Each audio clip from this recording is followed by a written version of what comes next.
हाय मेरे प्यारे बच्चों, आज हम पढ़ते हैं पांचवी कक्षा की चौथी पाठ नन्हा फनकार। नन्हा यानी कि छोटा सा, नन्हा मतलब स्मॉल छोटा सा, फनकार मतलब नन्हा फनकार, फनकार मतलब कलाकार, कलाकार यानी आर्टिस्ट।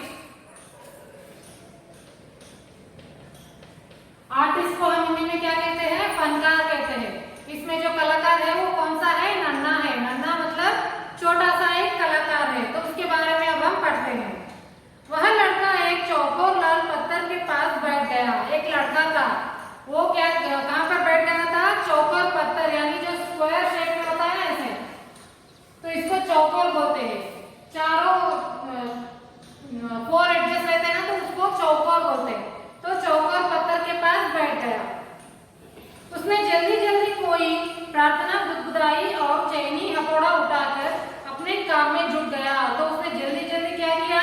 कुछ प्रार्थना किया। तो जो भी पहले काम करता है ना, तो उससे पहले प्रार्थना करता था। तो उसने कुछ प्रार्थना की और बुदबुदाई मतलब धीरे से बोलना। जैसे हम प्रार्थना करते हैं तब हम मंत्र उच्चारण करते हैं ना, तो ऐसे धीरे धीरे ये बोलकर क्या किया? चैनी हथौड़ा। चैनी हथौड़ा यानी ये देखो इधर, ये है चैनी और ये है हथौड़ा।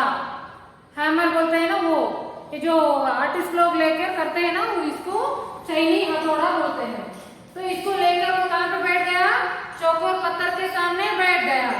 कुछ दिन पहले ही उसने इस पत्थर पर घंटियों की कतारें और कड़ियां उकेरना शुरू किया था। तो कुछ दिन पहले, थोड़े दिन पहले उसने क्या किया था? उस पत्थर पर घंटियों की, घंटियां मतलब बेल, बेल मतलब मंदिर में जो होते हैं ना बेल्स, तो ये जो है ना, ये बेल है। तो ये जो है ये बेल्स है, घंटियां हैं। तो इसको क्या किया था उसने? उस चौकोर पत्थर पर कुछ दिन पहले कतारें मतलब लाइंस, कतारें मतलब लाइंस, लाइंस मार करके रखे हुए थे। उकेरना यानी उस पर उतारना, तो उसमें उतारना शुरू किया था। लड़के ने एक अबदानी अधूरी घंटी पर चैनी की नोक टिकाई और सावधानी पूर्वक हथौड़े से घंटी पर नक्काशी करने में जुट गया। तो उसने क्या किया? कुछ दिन पहले उसने जो चौकोर पत्थर पर लकीरें उतारी थी, तो उसके ऊपर ये जो चैनी और हथौड़ा लेकर उसके ऊपर मारने बैठ गया, यानी कि वो उकेरने के लिए बैठ गया।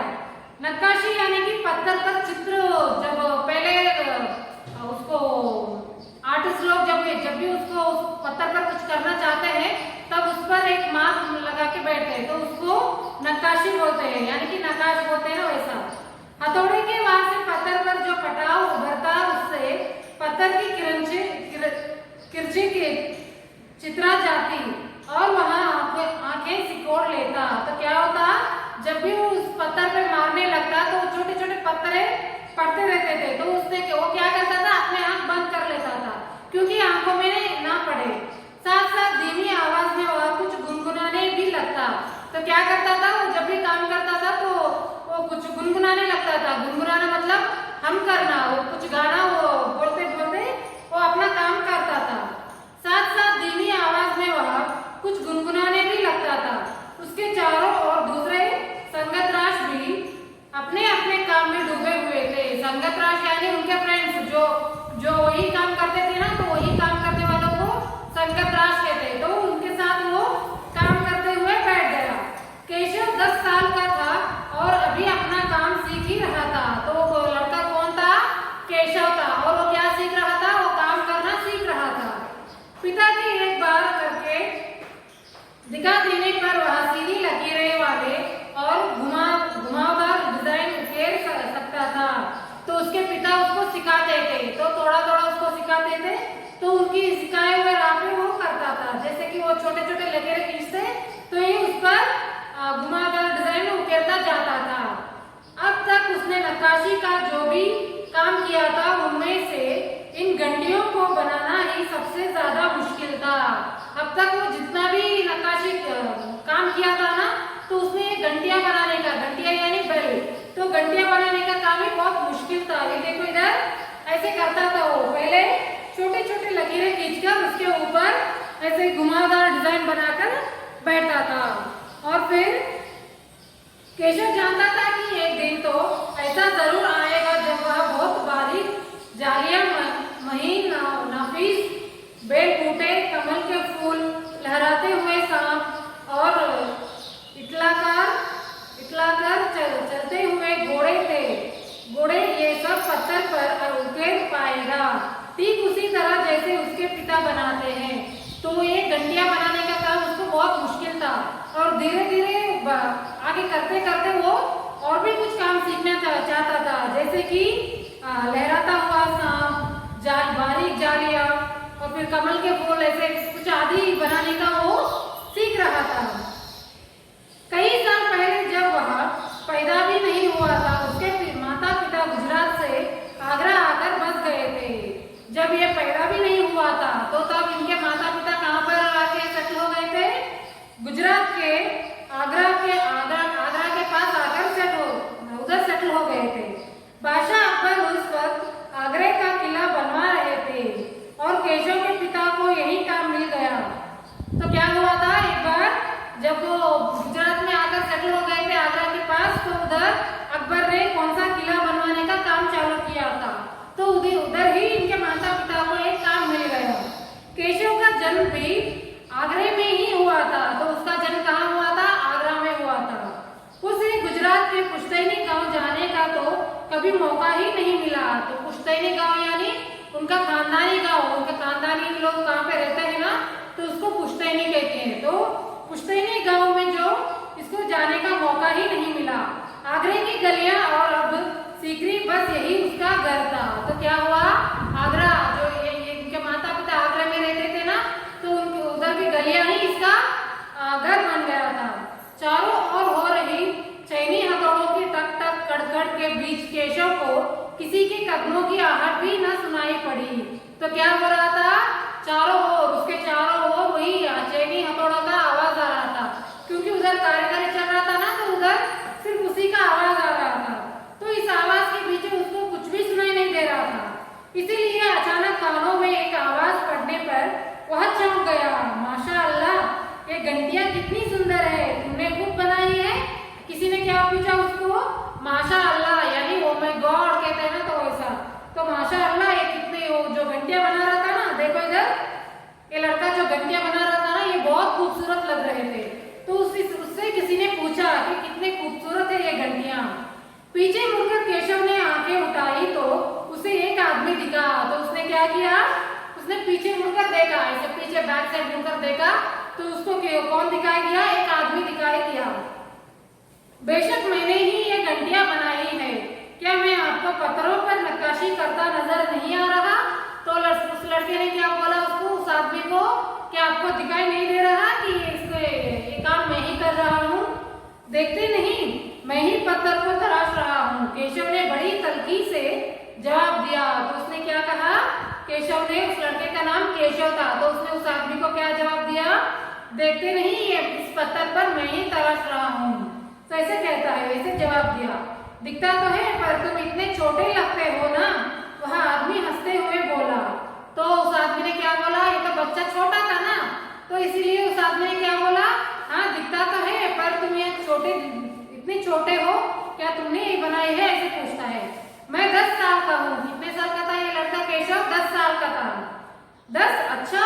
वह आदमी पास पड़े पत्थर पर बैठते हुए बोला। तो उसने क्या किया, उस आदमी ने उसके पास जो पत्थर पड़े थे ना, उसके ऊपर बैठते हुए बोला, तो अच्छा है? तो अच्छा, तब तो काफी बड़े हो। तो क्या कहा उस आदमी ने? तो बड़े हो, काफी मतलब ज्यादा बड़े हो। मैंने भी 13 साल की उम्र में एक लड़ाई में हिस्सा लिया था। 13 यानी 13।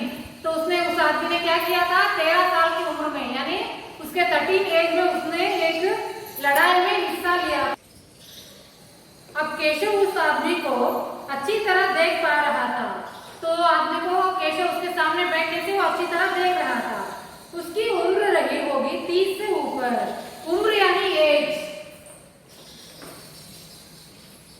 उम्र मतलब एज। उसका एज कितना लग रहा था? 30 साल लग रहा था। 30 के ऊपर यानी 30 से भी ज्यादा लग रहा था। वह मंझोला था, वह सफेद अंगार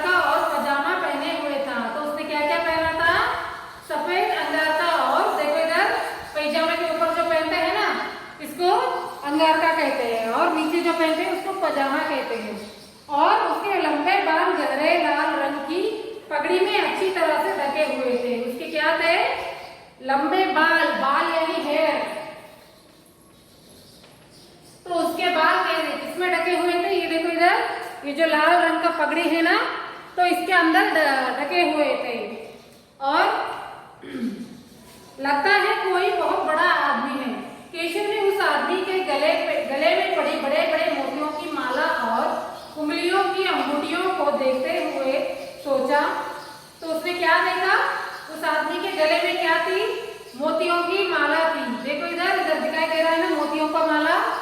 तो ऐसे मोतियों का माला, मोती यानी पर्ल, पर्ल जो पुराने जमाने में राजा लोग पहनते थे ना, तो मोतियों का हार, तो पहना हुआ था ये आदमी। और बड़े बड़े मोतियों की माला और उंगलियों की अंगूठियों को, अंगूठी मतलब रिंग, फिंगर रिंग, जो फिंगर में पहनते हैं ना रिंग, तो उसको अंगूठी कहते हैं। तो अंगूठी देखते हुए उसने सोचा, तीखी नाक, बड़ी बड़ी आंखें, तीखी नाक यानी लंबा सा नाक, जो शार्प रहता है ना, शार्प नोज कहते हैं ना, तो वैसा। तो तीखी नाक, बड़ी बड़ी आंखें, आंखें कैसे थे? बड़े बड़े थे। और होठों को ढकते हुए नीचे की तरफ आती घनी मूछे, यानी उसके मुंह से ऐसे ऐसे बड़े बड़े मूछ रहते हैं ना राजा लोगों की, इधर इधर थोड़ा सा दिखाई दे रहा है ऐसा, तो ऐसे मूछे यानी मुस्टैच, तो उसको दिखाई दे रहे थे। केशव उस आदमी के व्यक्तित्व का मुआयना कर ही रहा था कि तभी उस आदमी ने एक नक्काशी की तरफ इशारा करते हुए कहा, इस लड़ी में अभी काफी काम बाकी है। तो उसने क्या किया? वो आदमी जब उसको देख रहा था तो ये सोच रहा था, ये लड़का देखो इधर देख रहा है ना, उसको गौर से देख रहा था और सोचने लगा था कि ये कौन होगा। तो उसने ही उसके अंदर उसने क्या किया? उसने उस आदमी से ये पूछा, देखो इधर पत्थर पड़े हैं ना, तो इसमें अभी भी काम बाकी है, ऐसे पूछा। इस लड़ी में अभी काफी काम बाकी है। इससे पहले कि केशव कोई जवाब देता, उसने किसी के तेजी से दौड़कर आने की आवाज सुनी। तो जब ये लड़का, नन्हा जो बालक था केशव, वो जवाब देता, इतने में कोई दौड़कर आने की आवाज सुना। तेजी से मतलब फास्ट,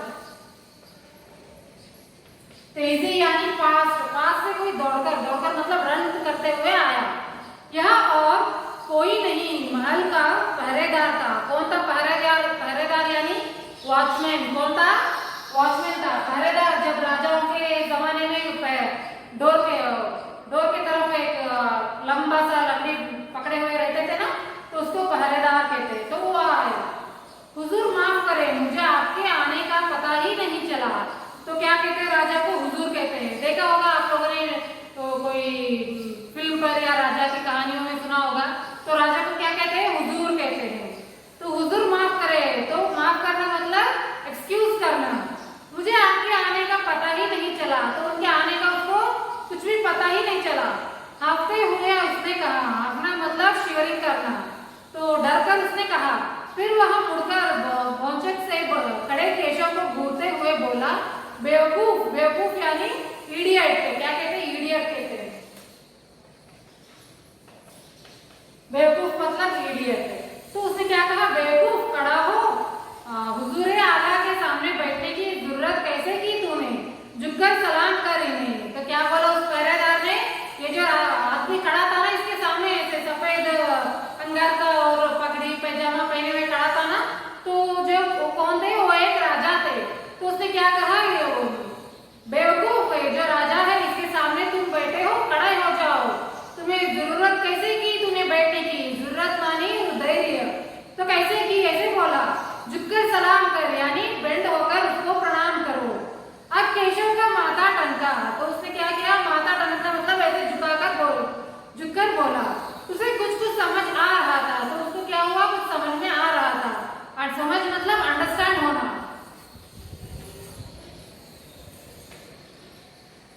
क्या हो रहा था? उसको समझ में आ रहा था। बदहवासी में चैनी हाथ से छूटकर नीचे गिरी और वह जल्दी से उठकर खड़ा हो गया। तो क्या हुआ? बदहवासी यानी घबराहट। तो उसको क्या हुआ? उस लड़के को, वो जो आदमी को क्या समझता था? मामूली आदमी है, लेकिन वो कौन था? वो एक राजा था। तो उसके सामने उसको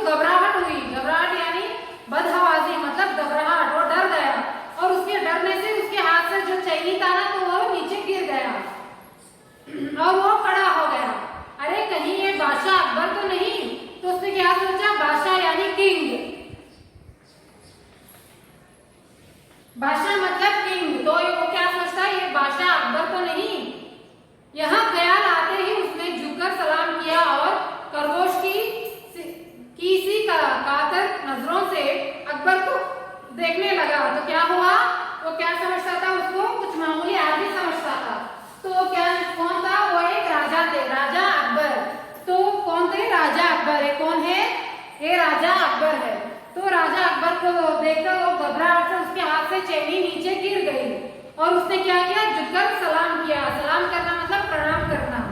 तो खरगोश की तरह वो क्या कर रहा था, वो ऐसे झुककर नजरों से देख रहा था। अकबर को पहरेदार की यह दखलंदाजी भली ना लगी। तो क्या हुआ, अकबर को, राजा अकबर को क्या हुआ, वो जो पहरेदार आया था ना, तो उसका आना इनको अच्छा नहीं लगा, पसंद नहीं आया। उन्होंने खींचकर पहरेदार को वहां से जाने का इशारा करते हुए कहा, ठीक है सिपाही, कुछ देर के लिए हमें अकेला छोड़ दो। तो क्या कहा उन्होंने, उनको अच्छा नहीं लगा, इसलिए उन्होंने क्या किया, खींचकर, यानी उनको ऐसे खींचकर क्या कहा, यहाँ से चले जाओ, इशारा किया, यानी ऐसे इशारा करके बोले उसको, यहाँ से चले जाओ, ऐसे कुछ देर के लिए हमें अकेला छोड़ दो। अकेले यानी सिंगल, उस लड़के के साथ हमें छोड़ दो, ऐसे कहा। पहरेदार तो चला गया, मगर केशव असमंजस में था। तो क्या हुआ, पहरेदार, वो जो सिपाही था, वो चला गया और केशव को असमंजस यानी वो दुविधा में था। वो सोच रहा था, वो बहुत दुविधा मतलब असमंजस फील कर रहा था वो, कि उसे क्या करना चाहिए, वापस अपना नक्काशी का काम शुरू करे या बादशाह के हुक्म के इंतजार में खड़ा रहे। तो वो सोचने लगा, उसको कुछ समझ में नहीं आ रहा था, क्योंकि वो राजा था ना, तो उसके राजा के ऑर्डर के लिए वो वेट कर रहा था। क्या करना चाहिए, उसको खड़ा रहना चाहिए या अपने काम में फिर से जुटना चाहिए, इसके बारे में सोचने लगा और खड़ा हो गया। दिल तो उसका अभी भी धक धक कर रहा था। तो क्या धक धक करना मतलब, उसका हार्ट बीट बहुत जोर से धड़क रहा था, क्योंकि वो डर गया था ना, इसलिए उसका हार्ट बीट बहुत जोर से धक धक कर रहा था। पर अब वहां डरा हुआ था नहीं था, क्योंकि अकबर प्यार से उसे देखते हुए मुस्कुरा रहे थे। तो अब उसका डर चला गया था, क्योंकि राजा अकबर उसको देखकर हंस रहे थे, मुस्कुरा रहे थे। मुस्कुराना मतलब स्माइल कर रहे थे। तो क्या कर रहे थे, राजा मुस्कुरा रहे थे। तुम्हारा नाम क्या है, अकबर ने नरम आवाज में पूछा। तो उन्होंने क्या पूछा, नरम आवाज में यानी स्लोली क्या पूछा उसको, तुम्हारा नाम क्या है। केशव उसने नबातुल्ला जवाब दिया। तो उसने क्या किया, जवाब दिया केशव ने, केशव क्या तुम मुझे नक्काशी करना सिखाओगे। तो राजा ने पूछा नक्काशी, और राजा सीखना चाहते थे, तो उससे पूछा कि तुम सिखाना चाहोगे। उलझन में पड़े केशव ने तुरंत सिर हिला दिया। तो उलझन में यानी वो बहुत दुविधा में था, तो उसने क्या किया, अपना सर ऐसे ऐसे हिला दिया है। और तब तो तुम्हें मेरे लिए हथौड़े और चैनी का भी इंतजाम करना होगा। तो उसने क्या, राजा ने क्या बोला, तुम्हें क्या करना पड़ेगा, चैनी और हथौड़ा। हथौड़ा यानी हैमर। तो क्या करना पड़ेगा, उसको उसका इंतजाम करना पड़ेगा। केशव फुर्ती से अपने पिता के पास भागा गया और उनका चैनी हथौड़ा उठाकर उनके पांव लौट आया। तो क्या किया उसने, फुर्ती से यानी जल्दी से मतलब फास्ट। तो फास्ट क्या किया उसने, अपने पिता के पास गया और जल्दी से उसके पिता का चैनी हथौड़ा लेकर वापस आ गया। दोस्ताना अंदाज में अकबर केशव के पास जमीन पर बैठ गए और पास में पड़े पत्थर को खींचते हुए बोले, ठीक है अब बताओ कि मुझे क्या करना है। तो दोस्ताना आवाज यानी कि फ्रेंडली, दोस्ताना मतलब फ्रेंडली। तो दोस्ताना मतलब फ्रेंडली आवाज में उन्होंने क्या कहा, तो उन्होंने क्या किया, जमीन पर बैठ गए और उनके पास में पड़े पत्थर को खींचते हुए बोले, अब तुम मुझे क्या करना सिखाओगे। तो मुझे क्या करना है। केशव ने संदेह भरी नजरों से अकबर की ओर देखा। हुजूर क्या आप यह सब करेंगे। तो उसने क्या कहा, संदेह है यानी डाउट। तो क्या है, संदेह यानी डाउट। तो उसको डाउट आया। तो क्या डाउट आया, क्या आप ये सब काम करेंगे, क्यों नहीं, मुझे तो विश्वास है कि मैं सीख ही लूंगा। तो उनको सीखने का बहुत विश्वास था, कॉन्फिडेंस। विश्वास यानी कॉन्फिडेंस। नहीं मेरा मतलब केशव सकपका गया। दरअसल मैं कहना चाहता था कि अब आप इतने बड़े बादशाह हैं, ये ठीक नहीं लगता। उसने कुछ अनमने भाव से कहा। तो उसने क्या कहा? आप राजा है, राजा थे ना अकबर, तो आप राजा हो, ये सब काम करना अच्छा नहीं लगेगा ऐसे कहा। अकबर हंसकर बोले, अच्छा, लेकिन पिछले हफ्ते तो मैंने मिट्टी से भरी डलियां ढोने में किसी की मदद की थी, क्या यह काम उससे भी ज्यादा मुश्किल है? तो क्या कहा अकबर ने? बादशाह ने क्या कहा? वो पिछली बार क्या किया था उन्होंने? मिट्टी से भरी डलियां ढोने यानी मिट्टी से भरे बर्तन जो रहते हैं ना, मटकी वगैरह, तो उसको ढोने में मतलब सर पर उठाने में किसी की मदद की थी। तो ये काम उससे भी ज्यादा मुश्किल है, मुश्किल यानी हार्ड, तो उससे भी ज्यादा मुश्किल है ऐसे पूछा। केशव अभी भी असमंजस की स्थिति में था। वह अकबर के पास बैठ गया और उन्हें चैनी पकड़ने का सही तरीका सिखाने लगा। तो असमंजस यानी वो अभी भी वो डॉट में था, और वो क्या किया उसने? राजा के पास बैठ गया, चैनी हथौड़ा लेकर उसको सिखाने के लिए राजा के पास बैठ गया। फिर जैसे कि केशव के पिता ने उसे सिखाया था, उसने कोयले के टुकड़े से पत्थर पर लकीरें खींचकर एक आसान सा नमूना बनाया और गंभीरता से कहा, देखिए, सिर्फ इन्हीं लकीरों को बहुत ध्यान से तराशना है। तो उसने क्या किया?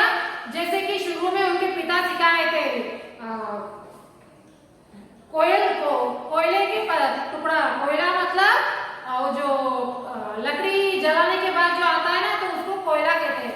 तो वो जो ब्लैक कलर में रहता है ना, तो उसको क्या किया उसने? उससे एक लकीर खींची पत्थर पर, लकीर यानी लाइंस डालकर क्या बोला? इसके ऊपर गंभीरता से, यानी गंभीरता मतलब मन लगा के क्या करना है? उसके ऊपर लकीर खींचना है, तराशना है, यानी उस पर चैनी हथौड़ा का इस्तेमाल करके लाइन खींचना है। अकबर ने पत्थर पर चैनी रखी और जोर से हथौड़े से वार किया, जिससे कटाव ज्यादा गहरा हो गया। तो अकबर राजा ने क्या किया? जोर से हथौड़ा मारा, चैनी रखकर जोर से हथौड़ा मारा। तो क्या हुआ? जोर से मारने से वो थोड़ा ज्यादा ही कट हो गया। अरे नहीं, केशव ने तुरंत गलती पकड़ी। तो क्या किया उसने?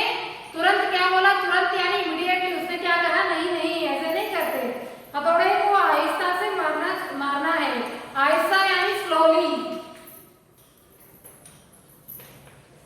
तो कैसे मारना है हथौड़े को? स्लोली, आहिस्ता मारना है। उसने करके दिखाया, और हाँ, अपनी आंखें थोड़ी मींच कर रखे, वरना तिरछे उड़कर आंखों में चली जाएगी। अकबर मुस्कुराए, जी हुजूर। तो क्या कहा उसने? जैसे उसके पिता सिखाए थे ना, तो ये भी सिखाने लगा, जैसे कि लकीरें खींचकर वो अकबर को मारा, हथौड़े से मारने के लिए कहा, और उन्होंने जोर से मारा तो वो थोड़ा ज्यादा ही कट हो गया। तो उसने क्या बोला? जब भी आप हथौड़ा मारते हो ना, तो अपना आंख थोड़ा सा बंद कर लीजिए। इसलिए अगर खुले रखने से क्या होता है? वो जो हथौड़ा मारने पर उसके पत्थर के छोटे छोटे टुकड़े आंखों में गिर सकते हैं, पड़ सकते हैं। तो जवाब में तो उन्होंने क्या कहा? जी हुजूर। तो जवाब में केशव भी मुस्कुरा उठा। तो क्या हुआ? ये भी मुस्कुराने लगा। वह लगभग भूल ही गया था कि उसके बगल में बैठा यह व्यक्ति हिंदुस्तान का बादशाह है। तो क्या ये जो बहुत फ्रेंडली थे ना, दोस्ताना अंदाजे में बात कर रहे थे, तो वो भूल गया था कि ये एक जो उसके पास बैठे हैं वो राजा है, हिंदुस्तान के बादशाह, यानी इंडिया के बहुत बड़े बादशाह है, राजा है। एक अनाड़ी से वयस्क पर अपने काम की धाक से जमाने में उसे मजा आ रहा था। तो क्या हो रहा था? उसको बहुत मजा आ रहा था। वह बड़े ध्यान से देख रहा था कि अकबर किस तरह लकीरों को उकेर रहे हैं। भाषा से जरा से भी चूक हो जाने पर फौरन उसकी त्योरियां चढ़ जाती। तो क्या करता था वो? तो उसको बहुत ऑब्जर्व कर रहा था राजा को, कि वो कैसे लकीरें खींचते, कैसे हथौड़ा मारते। जब भी वो कुछ गलत करते थे, वो फौरन बोल देता था। काम करते करते अकबर पूछ बैठते, केशव सही नहीं है क्या?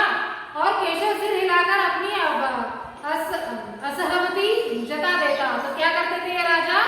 अपना काम करते हुए चैनी हथौड़ा मारते मारते तो थोड़ी थोड़ी देर में वो क्या पूछते थे? सही है या सही नहीं है, ऐसा पूछते थे।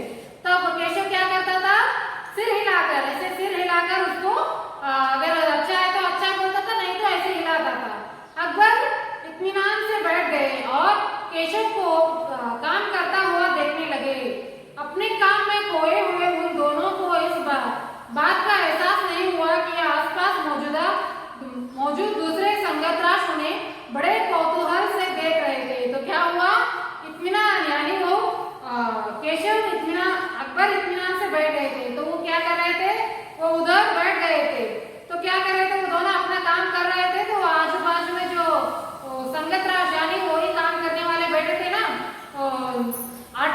बैठे थे ना वो लोग इनको कौतूहल यानी बहुत इंटरेस्टिंग से वो देख रहे थे इनको। अकबर ने गौर किया कि केशव पत्थर पर बने नमूने को ही नहीं तराश रहा था बल्कि अपनी तरफ से भी उनमें कुछ जोड़ रहा था जिससे वे डिजाइन ज्यादा खूबसूरत लग रहे थे। तो क्या कर रहा था वो लड़का? केशव सिर्फ अपना काम ही नहीं जो राजा कर रहे थे ना उसमें भी मदद कर रहा था जो कि उनका काम और भी खूबसूरत डिजाइन खूबसूरत लगने लगे। लड़के के काम करने के अंदाज को देखकर अकबर ने धीमे से कहा, केशव देखना एक दिन तुम बड़े फनकार बनोगे, हो सकता है कि एक दिन तुम मेरे कारखाने में काम करो। तो क्या कहा उन्होंने? राजा ने तुम्हारा काम करने का अंदाज तो उसका स्टाइल बहुत अच्छा लगा। इसको राजा को क्या बोला? एक दिन तुम मेरे कारखाना यानी फैक्ट्री जो उनके पहले जो काम करते हैं ना तो वो कारखाना कहते हैं, तो उसमें काम करोगे। कारखाना? कैसा कारखाना? क्या पूछा केशव ने, कैसा कारखाना? बस एक बार ये महल तैयार हो जाए और लोग आगरा से आकर यहाँ रहने लगे तब मैं कारखाने बनवाऊंगा। तो क्या कहा राजा ने? जब ये महल तैयार हो जाएगा ना, जो ये महल की कर रहे हैं ना, तो वो तैयार होने के बाद सब लोग यहाँ पर आकर रह जाएंगे और ये क्या करेगा? कारखाना बनवाएगा। इन कारखानों में मेरी सल्तनत के सबसे बढ़िया फनकार और शिल्पकार काम करेंगे। चित्र बनाने वाले कलाकार, गलीचों के बुनकार, संगतराश, पत्थर और लकड़ी पर नक्काशी करने वाले शिल्पकार सभी वहाँ काम करेंगे। तो उन्होंने क्या कहा? एक कारखाना बनवाएंगे और उस कारखाने में कौन कौन रहेंगे? कलाकार लोग, संगतराश लोग और नक्काश करने वाले शिल्पकार लोग, तो वो सभी काम पर रहेंगे, उस कारखाने में काम करेंगे। केशव का चेहरा चमक उठा, वह मुस्कुराते हुए बोला, मैं वहां जरूर काम करना चाहूंगा। तो उसने क्या हुआ? उसको खुशी हुई। तो क्या हुआ? उसको खुशी हुई और उसने क्या कहा? मैं भी वहां पर काम करना चाहूंगा। काम यानी वर्क, तो क्या करना चाहेगा? काम करना चाहेगा। अकबर उठ खड़े हुए, तो उन्होंने क्या किया? वो उठ गए। जाते हुए बड़े प्यार से केशव का कंधा थपथपाया और कहा, अच्छा बेटा अपना काम जारी रखो। तो क्या कहा उन्होंने? उसका कंधा थपथपाया। कंधा यानी शोल्डर, कंधा मतलब शोल्डर।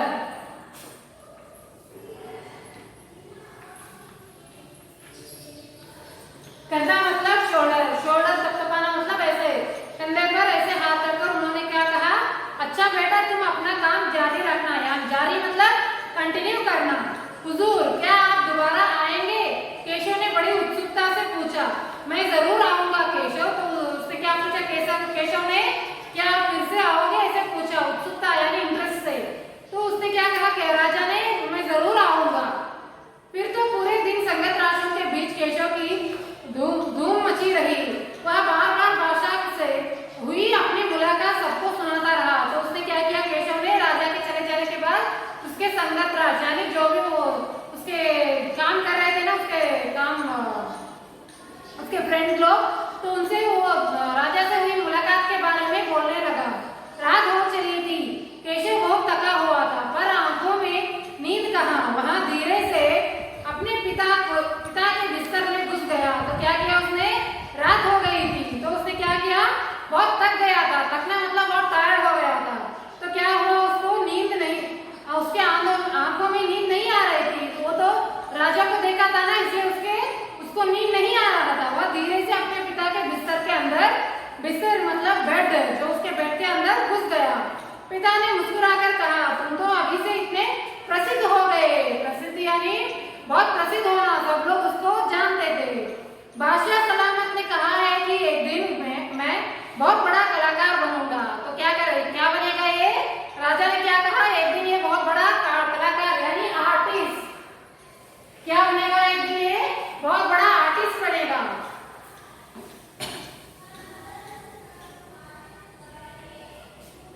बादशाह सलामत ने कहा कि एक दिन मैं बहुत बड़ा कलाकार बनूंगा। अपने सिर को पिता की बाहों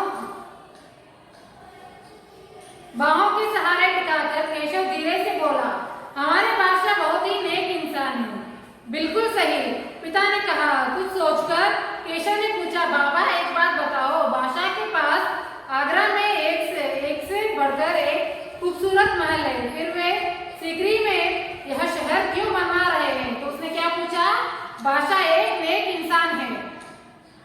बादशाह एक नेक इंसान है। तो बादशाह बहुत बड़े नेक इंसान है। नेक इंसान यानी गुड पर्सन। तो जेंटलमैन थे, वो बहुत अच्छे आदमी थे। तो उन्होंने क्या कहा, ये सोचकर केशव ने पूछा, उनके आगरा, उनके तो बहुत सारे महल है, फिर भी वो महल बनवा रहे हैं, क्यों बनवा रहे हैं? पिता ने कुछ याद करते हुए बताना शुरू किया। हाँ बेटा, बादशाह का आगरा बहुत सुंदर शहर है। सुना होगा आपने आगरा, तो आगरा में क्या क्या है? ताजमहल है और भी बहुत सारे फोर्ट्स है, बहुत सारे महल है। तो बहुत सुंदर शहर है। शहर यानी सिटी। क्या है? सिटी। शहर मतलब सिटी। मैंने सुना है कि जब बादशाह अकबर की कोई संतान नहीं थी, इस वजह से वे हर वक्त परेशान रहते थे। तो क्या होता था, उनके कोई भी बच्चे नहीं थे, तो वो फिर भी हर वक्त उसके लिए वो हर वक्त परेशान रहते थे, बहुत टेंशन में रहते थे, क्योंकि उनके बच्चे नहीं थे। वे बहुत से साधु संतों और फकीरों के पास गए। भटकते भटकते बादशाह ख्वाजा सलीम चिश्ती के पास सिकरी आए। उन्होंने ही बादशाह को बताया कि उनके एक नहीं तीन संतानें होंगी। तो उनके बच्चे नहीं थे ना राजा को। तो वो क्या करते थे, साधु संत फकीरे उनसे मिलकर उसका हल पूछते थे। भटकते थे, भटकना यानी घूमना, उनके पास घूम कर आते थे। तो उनसे पूछते थे। तो सलीम चिश्ती के पास